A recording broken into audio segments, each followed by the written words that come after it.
I want to say this right from the beginning.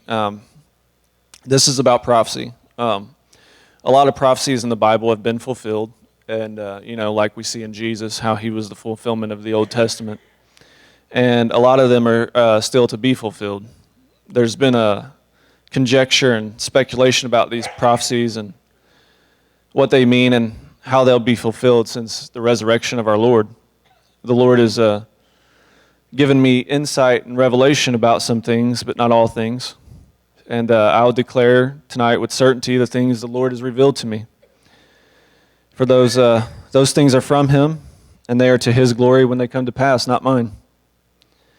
I'm going to talk tonight mostly about the signs of the times as I make known the things the Lord has given me permission and encouraged me to speak about. A few months ago, I preached on a prophetic revelation the Lord had given me. I stated that I would have liked to share more, and now I have that opportunity. I'm going to. If you were here in February, you'll remember the message the Lord had given me was this, that America was Babylon, and that God has raised up Russia and China to pour out his wrath on America by destroying her with nuclear weapons. I explained that the Old Testament references in Jeremiah and Isaiah of Babylon were a type of the Babylon to come in the New Testament. And those two visions of Babylon's destruction were one vision and complementary of each other. God has also given me prophetic dreams over the years. I've not cataloged all the dreams I knew were from the Lord, nor have I shared them all. I do know that all my prophetic dreams point to this one defining event that will come to pass. So yes, I've had enough nuclear apocalypse dreams to last me a lifetime. Everything I present to you comes from understanding and defining the prophecy the Lord has given me, and not the other way around. I didn't take all this information and say, this is what the Lord showed me. I'm saying, this is what the Lord showed me, and I've put it together from there. This is a dream that I posted on my Facebook wall of April last year because it clearly defined this course of events that will come to pass. 2 nights ago, this is what it is. 2 nights ago, I had a dream, and I believe God wants me to share this dream. I was a passenger in a car with a senator from Illinois. He was sitting in the back seat. I turned around and told him I was God's prophet. He looked at me like I was crazy. I asked him, "Don't you think it's strange that you're in a car with God's prophet? Would you like to know what God has prophesied against America?" I could see the unbelief on his face as he smirked and said, "Sure." I told him that God will destroy America and completely burn and destroy her. I told him that when America goes to war with North Korea and China, the Russians will surprise attack us with an all-out nuclear attack. It will be a nuclear gambit for the Russians, but they will win. He scoffed at me when I told him they would win. I told him they would win because God will allow them to win, to punish America for all her sins. I told him the only way to survive was for people to turn from their sinful ways and trust what Jesus had done for them. I suddenly realized we were in the car heading to Springfield, and I was fearful because I knew Springfield was one of the targets of the nuclear attack. Then I woke up. I'll share something funny real quick, that I shared some of these dreams, and somebody said, "You probably need to seek the help of a mental health professional." And I said, "That's what I do for a living." So the reason these revelations and dreams are important is because it shows us what is to come. If America is Mystery Babylon, and God has raised up Russia to completely destroy her with nuclear weapons, then Russia must be the beast that hates Babylon and burns her with fire, as mentioned in Revelation 17, verses 12 through 18. If anybody wants to read with me, I'll tell you, I'm going to be in Revelation 17 and in Daniel chapter 7. Verse 12, "The 10 horns you saw are 10 kings who have not yet received a kingdom, but who for 1 hour will receive authority as kings along with the beast. They have one purpose and will give their power and authority to the beast. They will wage war against the Lamb, but the Lamb will triumph over them because he is Lord of lords and King of kings. And with him will be his called, chosen, and faithful followers." Then the angel said to me, "The waters you saw where the prostitute sits," the prostitute is Babylon, "are peoples, multitudes, nations, and languages. The beast and the 10 horns you saw will hate the prostitute. They will bring her to ruin and leave her naked. They will eat her flesh and burn her with fire, for God has put it into their hearts to accomplish his purpose. by agreeing to hand over to the beast their royal authority until God's words are fulfilled. The woman you saw is that great city that rules over the kings of the earth. America is that great city that rules over the kings of earth, as I explained in my sermon about Babylon in February. And Russia is the beast that hates her and destroys her in 1 hour. Russia will make an alliance with 10 nations that will work together to destroy America. This beast that destroys Babylon is the same beast we see in Daniel chapter 7, verse 7. After that, in my vision at night, I looked, and there before me was a fourth beast, terrifying and frightening and very powerful.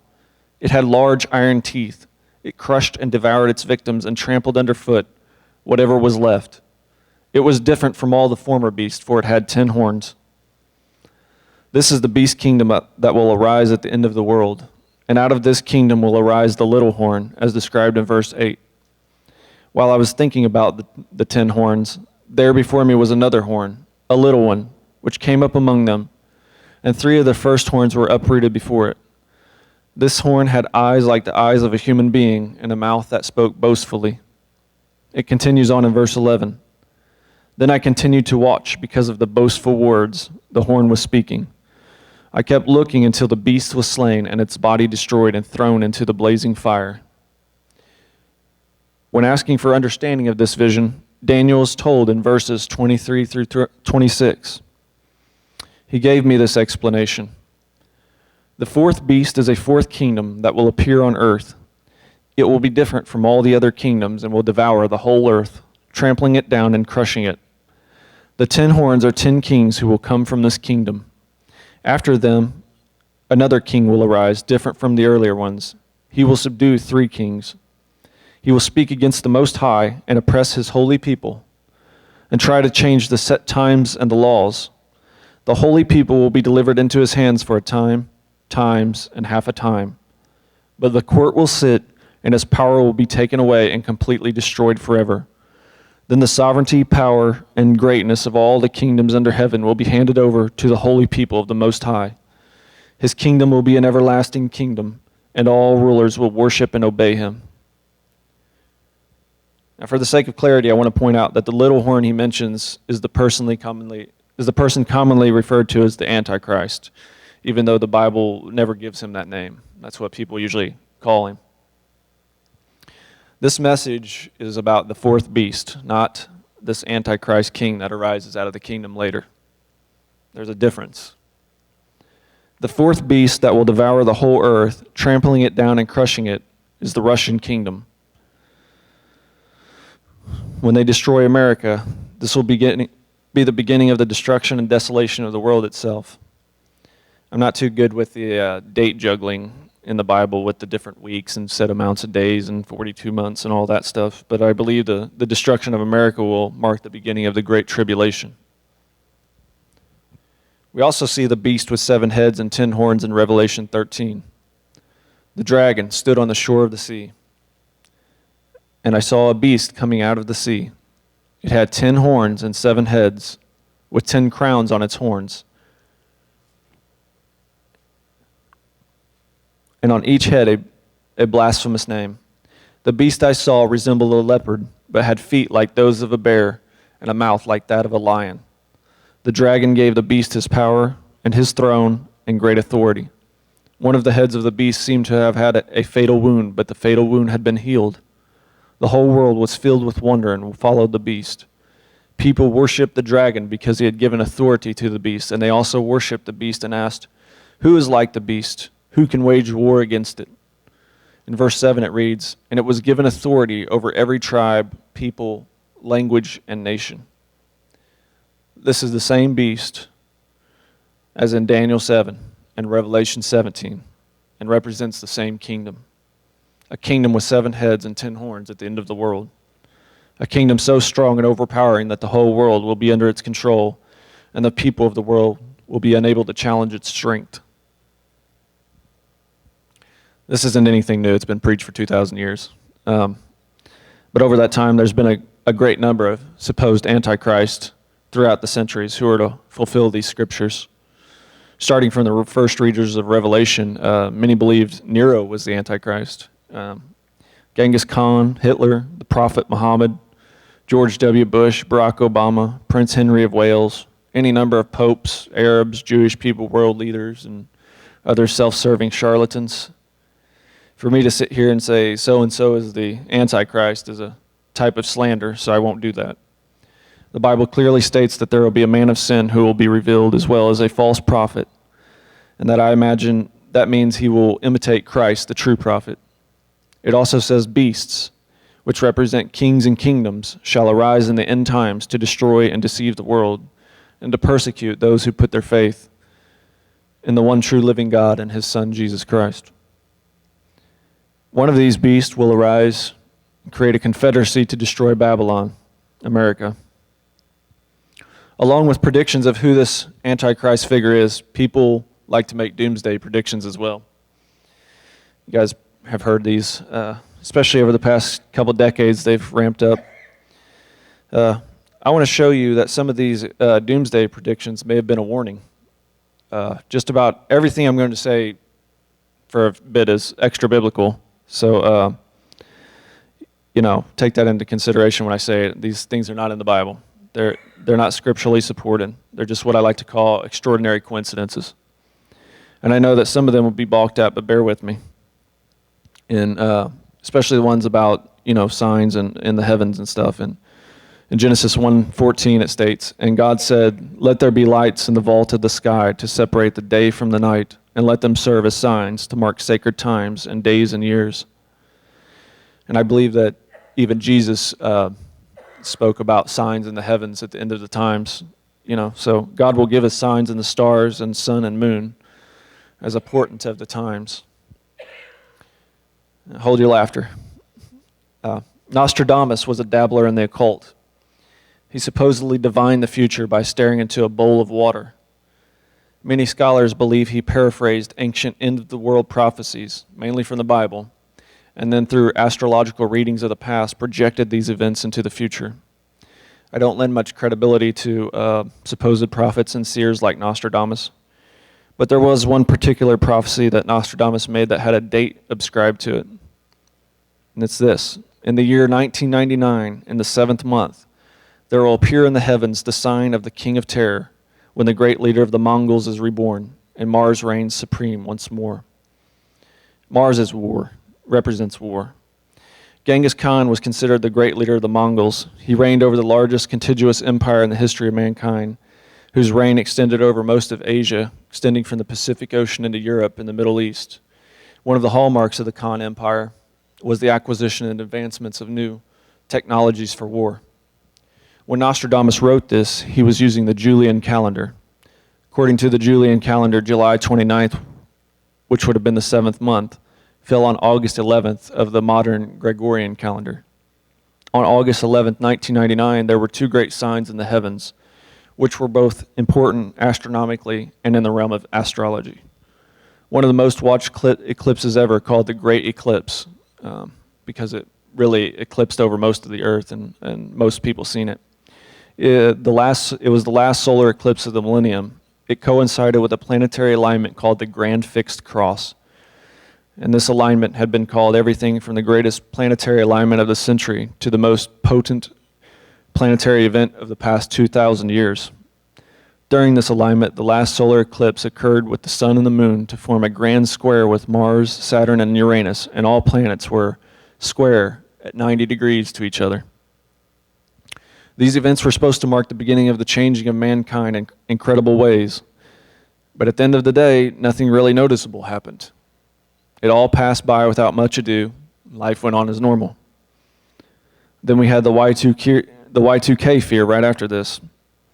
Supposedly at the turn of the century, all the computers would crash and we'd have total anarchy and global chaos. There was some anxiety and hysteria for some as this supposed doomsday approached. But then nothing really happened. Everything was all right. Life went on as normal. Then there was the date right after this of May 5th, 2000. This was the date of a notably rare planetary alignment that lined up 6 planets, as well as the sun and the moon, in an almost straight line. People fed into the hysteria that it was a portent of the coming of the end of the world. 12 days later, on May 17th, Jupiter and Venus align to give the impression of a single bright star in the sky. This same alignment has been compared to the year 2 BC conjunction of planets identified as the Christmas star in the book of Matthew. But that alignment came and went, and nothing really happened. Nothing really changed. You guys remember the similar 2012 hysteria? There was so much talk about the world coming to an end, they even made a movie about it. It had John Cusack, and Woody Harrelson was a crazed conspiracy theorist who turned out to be right about the earth changes, and that the world was broken to pieces and most people on earth died. But we survived 2012 as well. Life went on as usual. There were changes, but they were a seeming continuation of the status quo we'd come to expect. Well, what if all these dates had some sort of connection? Again, this is just extraordinary coincidence. 2 days before the great solar eclipse and grand fixed cross-planetary alignment of 1999, and in the same month, Nostradamus predicted there would be a sign in the heavens heralding the arrival of a great king of terror, who would be the rebirth of the king of the Mongols. A seemingly unknown man was appointed prime minister of the largest country in the world, a country which was once largely controlled by the Mongols at one time. On December 31st of 1999, the very night Y2K was supposed to bring modern civilization to a screeching halt and bring us back to the Stone Age, the president of that country suddenly resigned, and that same man who was appointed as prime minister was suddenly appointed president of the country to serve until the election the following year, which was a few months later. There was an election, and he won. On May 7th, 2000, he was inaugurated as president of Russia at the Grand Kremlin Palace in a ceremony that lasted exactly 1 hour. This happened 2 days after which 8 celestial bodies lined up in a rare planetary alignment, and 10 days before the conjunction of planets similar to the Christmas star, which heralded the birth of Jesus Christ. His first order of business as newly elected president was to divide his country into 7 federal districts. This man served as president for 2 terms. The Constitution stated that he could only serve 2 consecutive terms, but he worked to retain his power by serving as prime minister beginning in 2008. And during this time, the laws were changed to increase the presidential term to 6 years. Fast forward to 2012, the year the world is supposed to end. It didn't, but it was remarkable that in 2012, this man was elected president again and began to serve his 3rd term on May 7th, 12 years to the day of his first term as president. This time, he began serving a 6-year term, 666 weeks after his first day as prime minister. His 700th week to the day, 707-day periods in office fell on January 7th, 2013, Orthodox Christmas Day. Considering he's the Orthodox Christian president in a country full of Orthodox Christian adherents, I thought the timing was fairly coincidental. Moving forward to last week, the same man's still in power. He was inaugurated for his fourth term as president last Monday on May 7th after winning with 77% of the vote. So what great event might mark the passing of his 4th presidential term? 7 days after his inauguration, May 14th, marked the 70th anniversary of Israeli independence. This is also the same day that Trump has decided, along with other nations, to move their embassies from Tel Aviv to Jerusalem. I have a couple other just numerical interesting coincidences. His 7,000th day in office will fall on 10/7, October 7th of this year, which just happens to be his 66th birthday. And as far as his birthday goes, it's also interesting that he was born by the sea in the port city of St. Petersburg, and due west of St. Petersburg is an island called Gogland. If he stays alive and in power, his 10,000th day in office will fall on Christmas Day of 2026. Do you remember the blood moon tetrad, in which we had 4 blood moon lunar eclipses with a solar eclipse in the middle during the 2014-2015? That stretched out over a 17-month period. The blood moon tetrad finished with a supermoon that was called a supermoon eclipse on the night of 9/27/2015, which was my 34th birthday, by the way. This marked the first day of the Jewish festival of Sukkot, and it was the very day this president addressed the 70th session of the UN General Assembly. At his UN speech, he warned of the possibility of the collapse of the United Nations if it continued its current course of being led by those who thought they were above everyone else. He predicted the possibility of a world without laws governed by the law of force. He made appeals for peace and prosperity and an end to corruption. In not so many words, he basically stated the need for new world order if the old one continues as it is. He also heavily appealed to Muslim countries, calling Islam one of the greatest world religions. There are other numerous timely coincidences surrounding this man's life. One such incident was his meeting of the Israeli Prime Minister in Rome on November 3rd, 2003, and the Pope on November 5th. And on the day in between, the sun unleashed the largest solar flare in recorded history. As I'm sure you've already figured out, this man is Russian President Vladimirovich Putin. But what's in a name? The Putin genealogy is of unknown origin. There's like 10,000 people in Russia with that name, out of a country of like 150 million. So we don't know much about his family history, except that his grandfather was a cook for both Vladimir Lenin and Joseph Stalin. However, in Russia, put means way. And personally, I can't help but think of Jesus saying that he is the way. The name Vladimir is a common Russian name, but its origin has several different meanings. These are the four meanings. It can mean either great power, world peace, world owner, or universal ruler. President Putin could probably handle being leader of the world, as he has successfully led the world's largest country, almost twice the size of the next largest country, for almost 2 decades. Before being in office, Putin was a spy for the KGB and later became the director of the Federal Security Service of the Russian Federation, which is the equivalent of the American NSA and FBI combined together.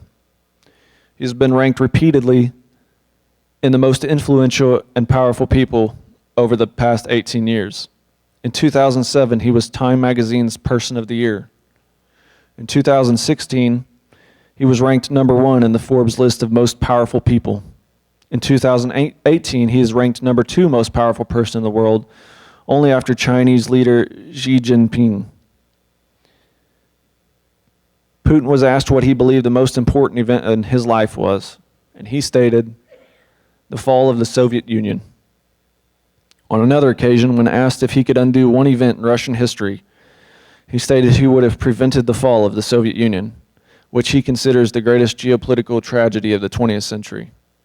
Not World War I, World War II, the Holocaust, none of that. The fall of the Soviet Union. So make no mistake, Putin has a great affinity for what his country once was.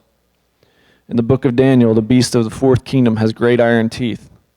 The communist symbol of the Soviet Union is represented by an iron hammer and iron sickle. Russia used to live behind the Iron Curtain. The South China Sea Post recently headlined this article about his recent election. Vladimir Putin launches 4th term as Russia's president with ironclad rule. The iron symbology is evident all throughout Russian life. I'm going to switch gears a little bit, talk about some stuff. One of the most important parts of this message is the first seal of the apocalypse. In Revelation 6, verses 1 and 2, it reads, I watched as the Lamb opened the first of the 7 seals. Then I heard one of the 4 living creatures say in a voice like thunder, Come.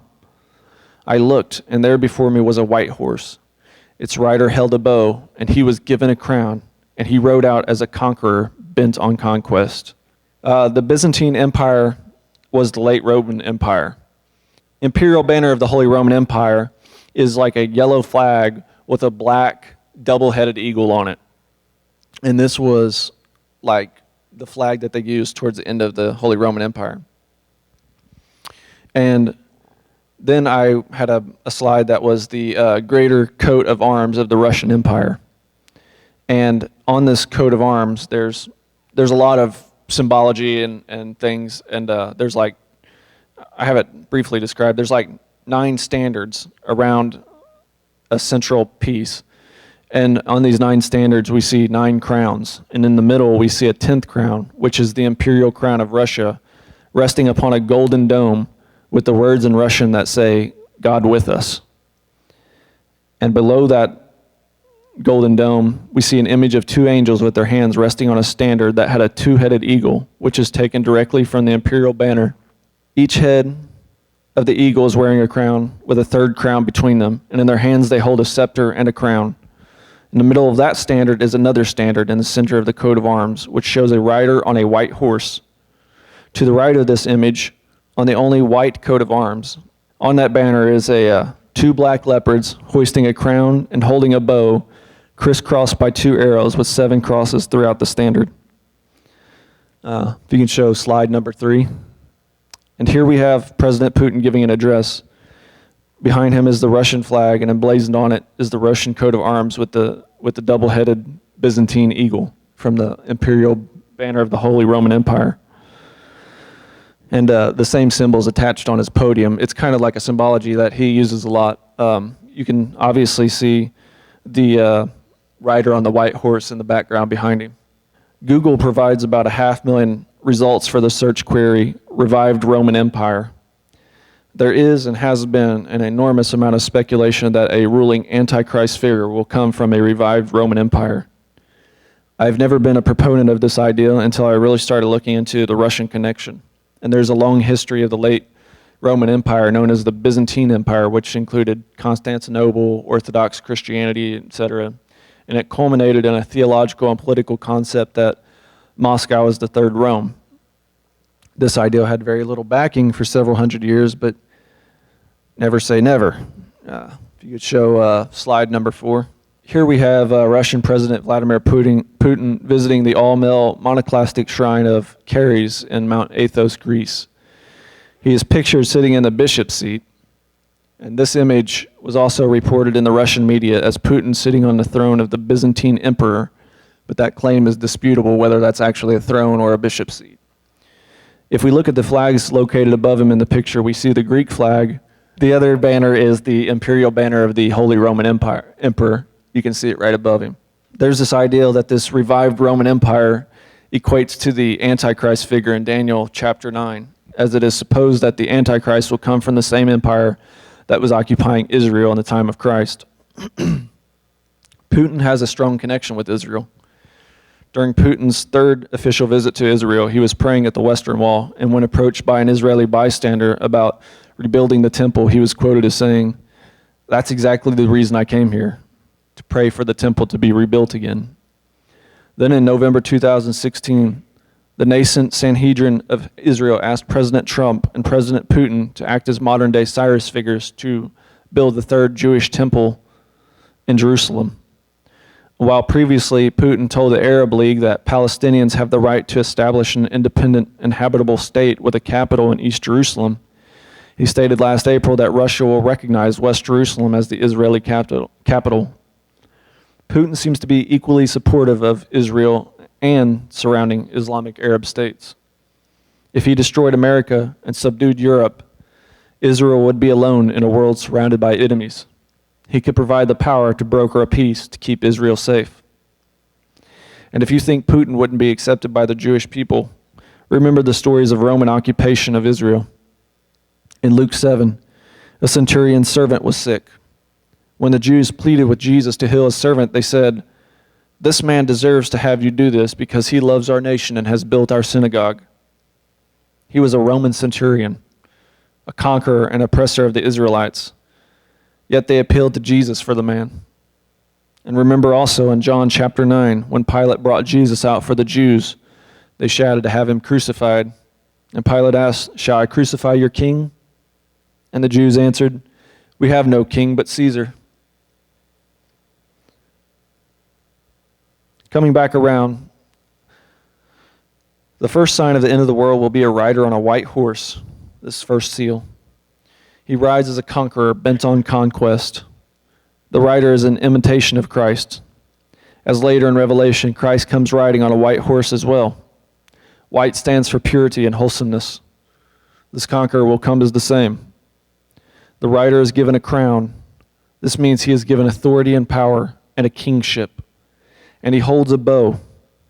This bow is figurative of modern-day armaments. The modern-day bow and arrow is the missile. In this passage, I believe it is specifically talking about his bow being the power of nuclear missiles. 10 years ago, I knew all these things. I decided to write about them in a cryptic apocalyptic prose in my book, Beyond Millennium. Let me say this, Beyond Millennium is still a work of fiction. I just knew these things and added it into there to say what's going to be and what might be. So let me read a few excerpts. When the first seal was opened, the beast, a man of fierce countenance, skilled in intrigue and dark sentences, came up from the earth, and was dreadful, exceedingly strong. To him was given a crown and dominion. In his hand was a bow, and in his quiver were great arrows that could smash the mountains into rubble and beat the hills into dust. His arrows could break down the walls of entire cities, leaving their targets a ruinous heap of ash. And when the sixth seal was opened, I'm cutting through. When the sixth seal was opened, the beast was given power to destroy Babylon. As falling stars, the arrows of the beast came down upon the entire face of that great city. The whole host of the sky dissolved. Yes, I'm reading my book. Yes. Sorry. Yeah, this was an excerpt from my book, Beyond Millennium. Sorry if I didn't clarify that.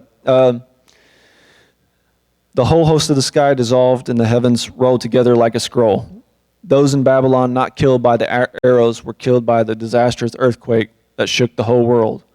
No earthquake had ever been so powerful and destructive. Men's hearts failed them for fear, and those who escaped the snare of arrows fell into the pit of the earth. Judgment was set, and just as God overthrew Sodom and Gomorrah, Babylon, the mother of harlots and the city of confusion, was cast down and burned with fire in 1 hour at the hand of the beast. Reinforcing this same symbology comes from the Old Testament type of Babylon. I talked about some of this stuff last time I was here. That Babylon is destroyed by an army to the north. Russia is to the north of America. Here's some excerpts from the Bible about the destruction of Babylon by bows and arrows by an army from the north. And these verses are cherry-picked for the fact that I don't have the time to go through it all. In Jeremiah 50, we got this. I'm just reading straight from scriptures, kind of hit and miss. Announce and proclaim among the nations. Lift up a banner and proclaim it. Keep nothing back, but say, Babylon will be captured. A nation from the north will attack her and lay waste her land. No one will live in it. Both people and animals will flee away. For I will stir up and bring against Babylon an alliance of great nations from the land of the north. They will take up their positions against her, and from the north she will be captured. Their arrows will be like skilled warriors who do not return empty-handed. Because of the Lord's anger, she will not be inhabited, but will be completely desolate. Take up your positions around Babylon, all you who draw the bow. Shoot at her, spare no arrows, for she has sinned against the Lord. Shout against her on every side. She surrenders, her towers fall, her walls are torn down. Since this is the vengeance of the Lord, take vengeance on her. Do to her as she has done to others. The noise of battle is in the land, the noise of great destruction. How broken and shattered is the hammer of the whole earth. How desolate is Babylon among the nations.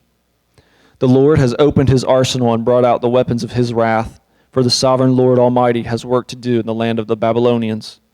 Summon archers against Babylon, all those who draw the bow, and camp all around her. Let no one escape. Repay her for her deeds.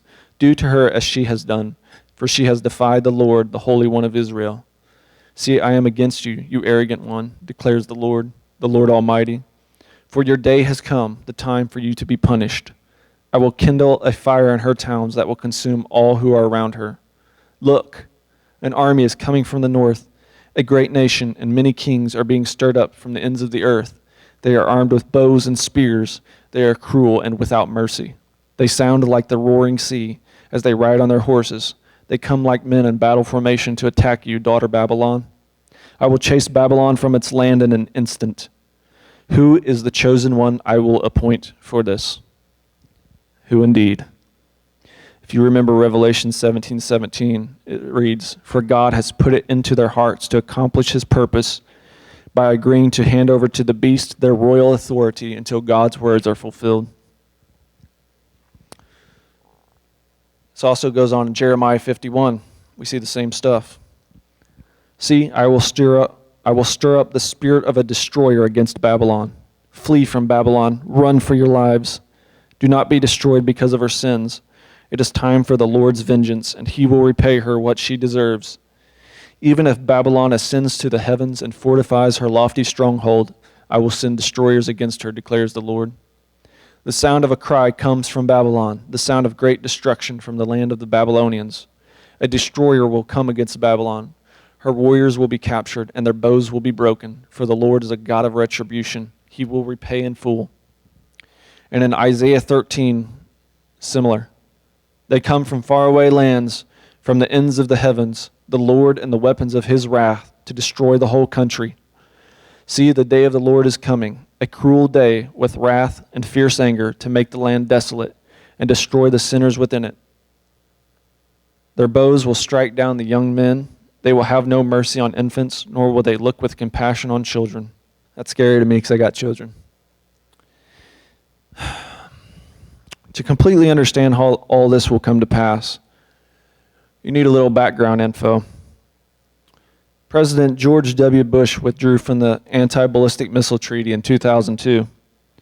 This led to the U.S. pursuing a missile defense shield that was then aimed at Russia by placing defensive missile batteries in position in Europe. This initiated a pursuit by Russia to develop new nuclear missiles to evade missile defense systems. And this led to the eventual Russian production of hypersonic nuclear missiles. In April 2017, Newsweek published an article titled, "The U.S.-Russia nuclear arms race is over, and Russia has won." This is what the article is quoted as saying: "A nuclear warhead-armed RS-28, which is the Sarmat missile with the NATO call name Satan II, would take about 30 minutes to reach the United States from a silo in central Russia. Its warheads would be capable of destroying an area about the size of Texas. Armed with the hypersonic warheads, each of which is capable of destroying an American missile silo, the time would be cut down to 12 minutes or less.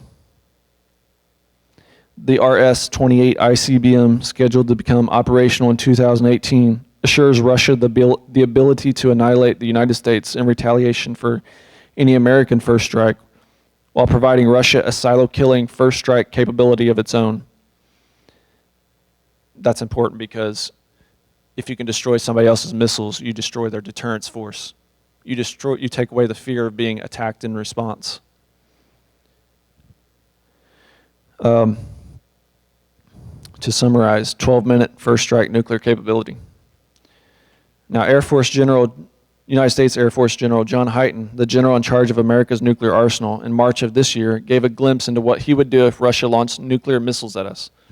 This is 2 months ago. He told lawmakers that the U.S. should not retaliate until incoming missiles had reached their targets or were destroyed in flight by defense systems, so as not to provoke a greater nuclear catastrophe. That's our deterrence force. Russia's new nuclear arrows, coupled with their modernized missile defense and satellite killing technology, is capable of destroying 2/3 of America's nuclear triad, leaving only the American subs to launch a retaliatory strike.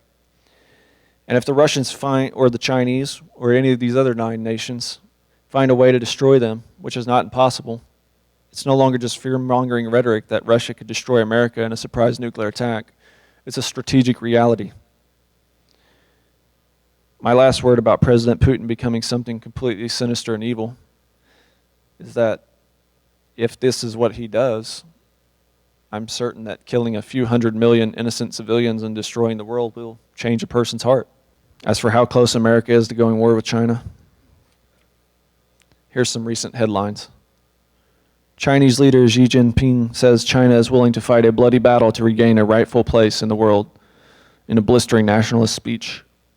In this speech, he basically said, Taiwan is ours and we're coming for it. Taiwan is an ally of America and Trump wants to defend it in the event of a war with China. Other headlines, Chinese military tells Russia We've come to support you against the U.S. Russia and China militaries reach new heights together, agrees to challenge U.S. in the Middle East. The Pentagon is planning a three-front long war against China and Russia. Those are just headlines in the past month. As you can see, all the pieces are falling in place, and what the Lord has declared will come to pass. This sudden destruction from the Lord will come on a day when you're not expecting it. Whatever the case may be, one thing is certain, and it is the thing that has been certain from the beginning. Unless you have faith in what Jesus did for you on the cross by dying for your sins, and that you have died to yourself by repenting and turning your life over to His will, it won't matter what end comes to you. Whether that end is nuclear holocaust or some horrible dystopian society or old age, you will not inherit the kingdom to come. Because Jesus Christ will set up a kingdom that will never be moved or overthrown, and it will last forever, and those who have hardened their hearts against Him shall not inherit it. But for everybody in this room, we know where our place is. We're going to die no matter what. And if it comes as a nuclear holocaust, it's no different than coming as an accidental car wreck or anything else. We can trust in Jesus. We can trust in salvation. It's what we've always trusted in. It's what we should always trust in. It's easy to look around the world and hear such an alarming warning from God, and to see the events taking place around us and to be fearful of what is to come. But let us not be fearful. Let us work all the more urgently to compel our neighbors and strangers alike to enter into the house of the Lord in fellowship with the saints, and to repent and follow our Lord Jesus Christ, who died on the cross for us. So don't let your hearts be troubled, and don't go astray. Trust in God through all these tribulations, great and small.